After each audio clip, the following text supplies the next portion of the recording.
રકમ નંબર 10 સ્વાધ્યાય 9 ને બિંદુ 3, 2 માંથી પસાર થતી અને એક રેખા આપી છે x - 2y બરાબર 3 સાથે 45 ડિગ્રીનો ખૂણો બનાવતી રેખાના સમીકરણો શોધો।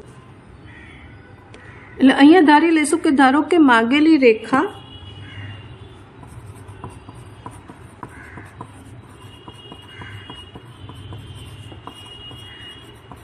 L1 છે, L1 કહીશું। એટલે બિંદુ 3 અને 2 બિલોંગ્સ ટુ L1 છે, બરાબર। એનું સમાધાન કરે છે અને આપણે x1 y1 લઈ લઈશું।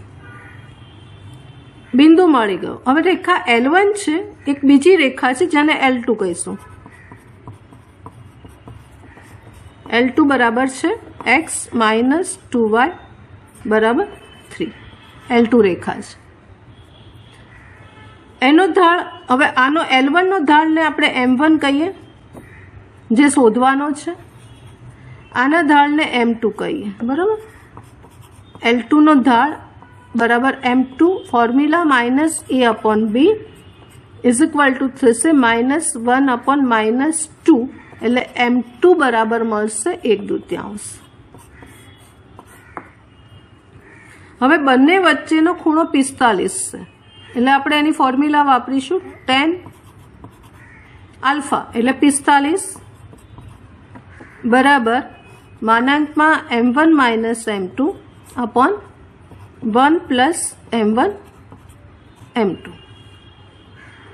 tan 45 ની કિંમત 1 મૂકીશું અને માનાંક સાથે સાથે કરી અને બે કિંમતો અહીંયા લખીશું, અથવા તો 1 બરાબર M1 શોધવાનો છે, M2 1/2 છે મૂકીશું, એટલે 1 અહીંયા 1 અને માઇનસ M1 1/2 પ્લસ 1/2 સાદરૂપ આપીશું। એકવાર +1 લઈશું અને એકવાર -1 લઈશું, બેને લસા તરીકે લઈશું 2M1 - 1 અને અહીંયા થશે 2 + M1, લસા ઉડી જશે 2, સાદરૂપ આપીશું 2 + M1 =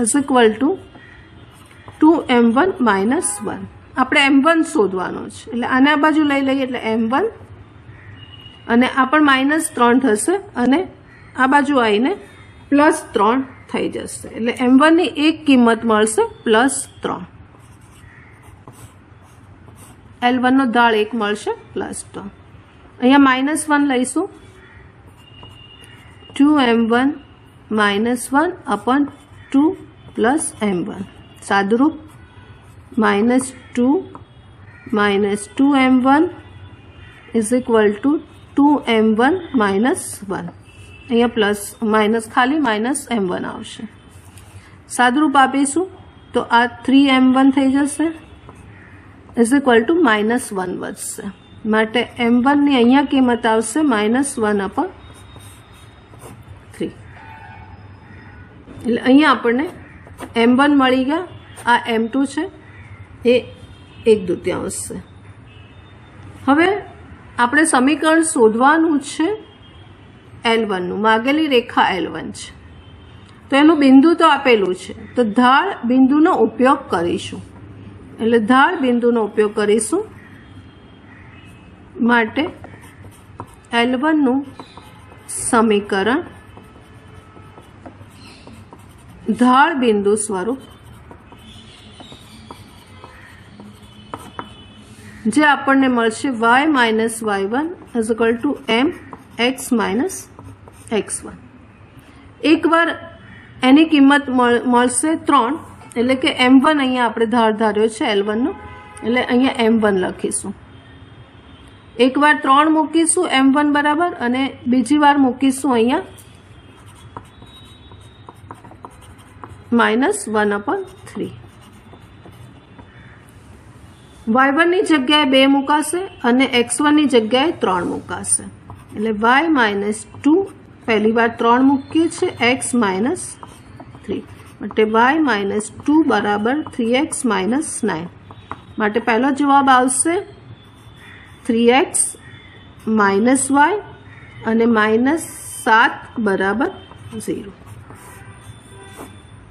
એવી રીતે અહીંયા વાય માઇનસ 2y1 એટલે 2, m1 એટલે -1/3 મૂકીશું અને x1 એટલે 3 મૂકીશું.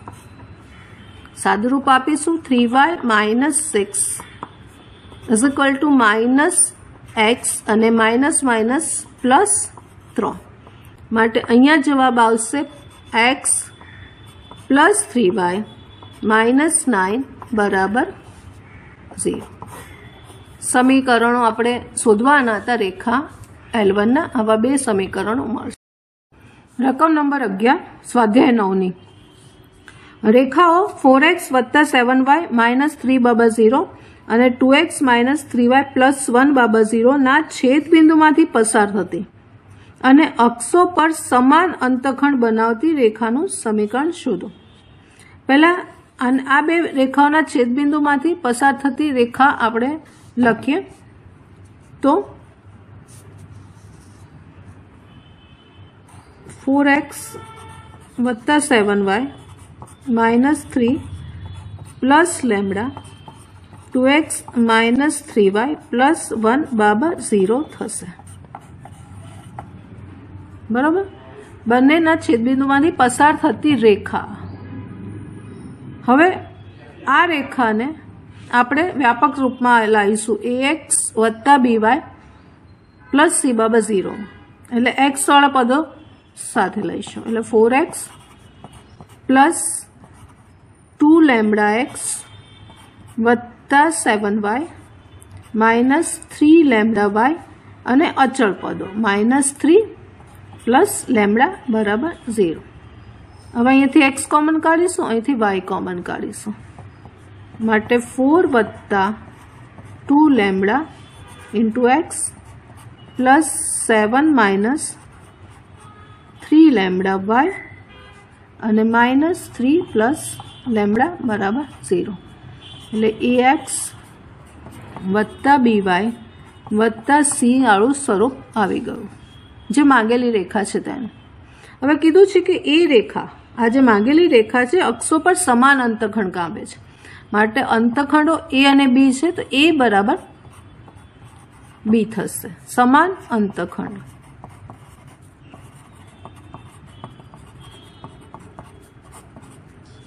હવે a + b છે એટલે a ની કિંમત છે અહીંયા 4 + 2 લેમ્બડા = b ની કિંમત છે 7 - 3 લેમ્બડા. અહીંયાથી આપણે લેમ્બડા શોધીશું. 5 લેમ્બડા = 3 માટે લેમ્બડા બરાબર મળશે 3/5 ને 1 માં મૂકતા જે આપણું 1 નંબરનું સમીકરણ છે એમાં લેમ્બડાની કિંમત 3/5 મૂકીશું માટે આપણને મળશે 4x + 7y -3 લેમ્બડાની કિંમત 3/5 અને બીજી રેખા મૂકીશું 2x - 3y + 1 = 0. હવે આનું સાદુરૂપ આપીશું એટલે આપણને જવાબ મળી જશે. 5 ને અહીંયા લસા લઈશું. 20x + 35y -15 + 6x -9y અને +3 બરાબર 0. હજી સાદુરૂપ આપીશું. 20 અને 26x 35માંથી 9 જશે તો પણ 26y અને 15માંથી 3 જશે એટલે -12 બરાબર 0. હજી 2 કોમન કાઢીશું એટલે 13x + 13y -6 = 0 જે આપણને માગી છે તે રેખાનું સમીકરણ થશે.